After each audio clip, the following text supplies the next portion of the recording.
અત્યારે અમે શ્રી મોરારી બાપુની કથામાં આવી રહ્યા છીએ, તો અત્યારે અમને શ્રી ચિરાગભાઈ પરમાર મળી રહ્યા છે, તો અત્યારે આપણે આ કથા વિશે એનો પરિચય લઈ લેવી.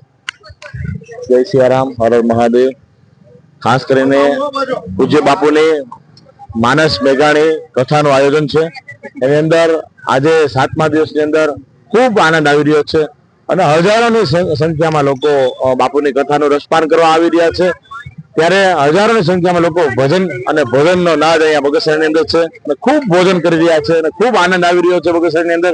એમાંય પણ અમારે ત્યાં સ્ટોલ નાખવામાં આવ્યો છે ઠંડા પાણીનો અને શરબતનો, અને ખૂબ લોકો શરબત ઠંડુ પાણી પી રહ્યા છે અને ખૂબ લોકો બગસરાની અંદર જેમ કે દિવાળીમાં જે માહોલ હોય એનાથી વિશેષ માહોલ બગસરાની અંદર છે.